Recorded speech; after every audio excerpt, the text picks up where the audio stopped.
कांग्रेस अध्यक्ष पद के चुनाव के लिए बीते दिनों खूब सियासत हुई। राजस्थान में सरकार गिरते गिरते बची।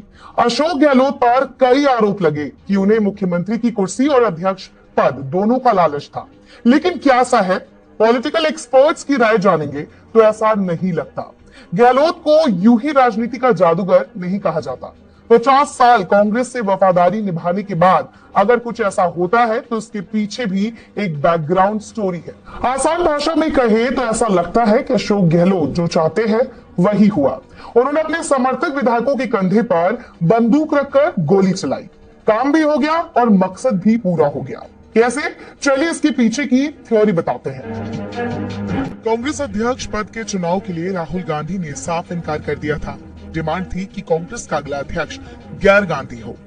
गांधी परिवार को लगा कि राजस्थान के मुख्यमंत्री जो सोनिया गांधी के करीब रहे, जिन्होंने 2020 में राजस्थान में सरकार गिराने से बचाया, गुजरात में बीजेपी को दमदार टक्कर देने में उनकी भूमिका थी, वो इस पद के लिए सबसे बेहतर कैंडिडेट होंगे। गांधी परिवार भले अध्यक्ष पद पर ना हो, लेकिन अशोक गहलोत के लिए वो सेंटर में रहती, क्योंकि वो गांधी परिवार के हमेशा से ही वफादार रहे हैं। उधर गहलोत ने साफ कर दिया था कि उन्हें इस चुनाव में कोई दिलचस्पी नहीं है, लेकिन वो ये जानते थे कि अगर राहुल गांधी नहीं मानते हैं तो उन्हें चुनाव लड़ना ही पड़ेगा। बात वफादारी की थी। ऐसे में अशोक गहलोत ने तरकीब निकाली। उन्होंने अपने विधायकों को इकट्ठा किया।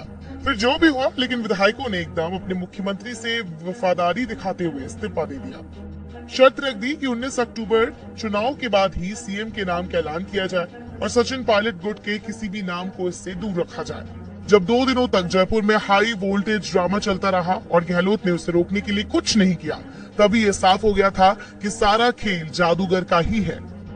मांगे उनके वफादार रख रहे थे, लेकिन शब्दों से साफ था कि इसकी स्क्रिप्टिंग तो जादूगर ने ही की है। शर्त के पीछे की वजह साफ थी कि गहलोत को लगा कि अगर वो अध्यक्ष पद का चुनाव नहीं जीतते हैं तो राजस्थान के मुख्यमंत्री बने रहते, और अगर वो जीत जाते तो अपने वफादारों के जरिए एक लाइन का प्रस्ताव पारित करा लेते और राज्य में अपने किसी खास को सीएम पद पर बिठा देते। ये खास उनके लिए सीपी जोशी थे। क्या अशोक गहलोत यही चाहते थे? क्योंकि जो गहलोत राजस्थान में बगावत करने वाले सचिन पायलट के गुट को मानेसर से वापस ले आए थे, वो अपने ही विधायकों को नहीं समझा पाए, बल्कि उल्टा उन्होंने खुद कहा था कि उनकी कोई नहीं सुन रहा है। इसे ऐसे समझे कि एक शतरंज था जिसमें गहलोत ने तुक्के से अपना दांव चला। ना सोनिया को ये कहना पड़ा कि अध्यक्ष नहीं बनना, ना ही सचिन की टेंशन, और विधायक तो अपने साथ है ही, मतलब जीत पक्की।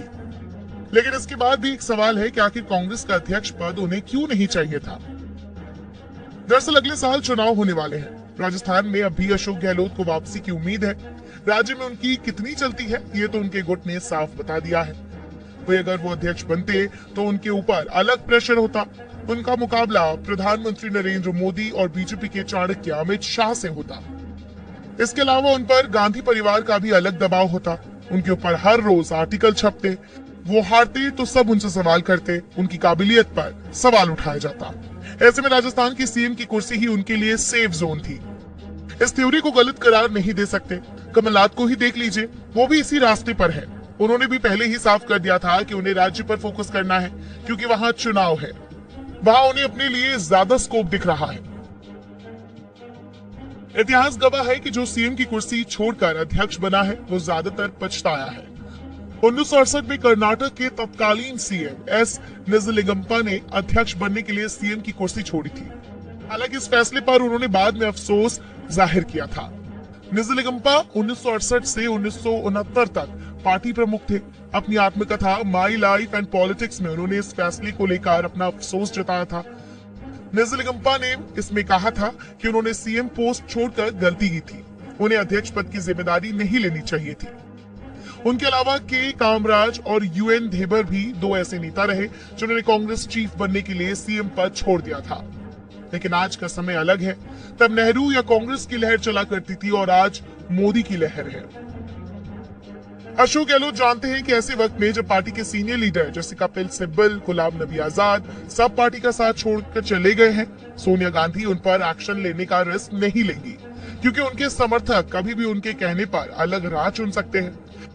डैमेज कंट्रोल करने के लिए उन्होंने सोनिया गांधी से मुलाकात के बाद मीडिया के सामने अपना विक्टिम कार्ड भी खेल दिया, माफी मांगी, अपने 50 साल की वफादारी की दोहाई दी और कहा कि उन्हें दुख है कि वो कुछ कर नहीं पाए, इसीलिए वो चुनाव नहीं लड़ेंगे। कांग्रेस अध्यक्ष सोनिया जी के साथ में मैंने बैठ करके पूरी बातचीत करी, क्योंकि कांग्रेस अध्यक्ष सोनिया जी के साथ में मैंने बैठ करके पूरी बातचीत करी, क्योंकि जिस प्रकार से पिछले 50 साल में मुझे हमेशा कांग्रेस पार्टी ने इंदिरा जी के वक्त से ही, राजीव जी थे, चाहे वो बाद में सोनिया जी आ गई, बीच में नरसिम्हा जी प्रधानमंत्री बने, एक वफादार सिपाही के रूप में उन्होंने काम किया और मुझे हमेशा मेरे पे विश्वास करके मुझे जिम्मेदारी दी गई, चाहे मैं केंद्रीय मंत्री बना हूँ, चाहे मैं प्रदेश कांग्रेस अध्यक्ष बना हूँ और चाहे मैं AICC के महामंत्री बना हूँ, चाहे मैं सोनिया जी का आशीर्वाद से 20 बार मुख्यमंत्री बना हूँ। राहुल जी भी परसों के रोज जब फैसला किया राहुल जी ने, वो तमाम जो समय वो मैं भूल नहीं सकता। उसके बावजूद भी जो घटना हुई परसों के रोज 2 दिन पहले, वो घटना इतना हिला के रख दिया हम सबको। मुझे जो दुख है वो मैं जान सकता हूँ, क्योंकि पूरे देश में मैसेज चला गया जैसे मैं मुख्यमंत्री बना रहना चाहता हूँ, इसलिए सब कुछ हो रहा है। मैंने सोनिया जी कह सकते हैं कि अशोक गहलोत का मिशन पूरा होगा। राजस्थान में शक्ति प्रदर्शन कर दिखा दिया, वो सीएम की कुर्सी आसानी से नहीं छोड़ सकते। सचिन पायलट को अपनी जगह किसी भी कीमत पर आने नहीं देंगे। साथ ही ये बिना कुछ किए ही पार्टी हाईकमान को उनके आगे झुकना भी पड़ा। शॉर्ट में कहे तो सांप भी मर गया और लाठी भी नहीं टूटी।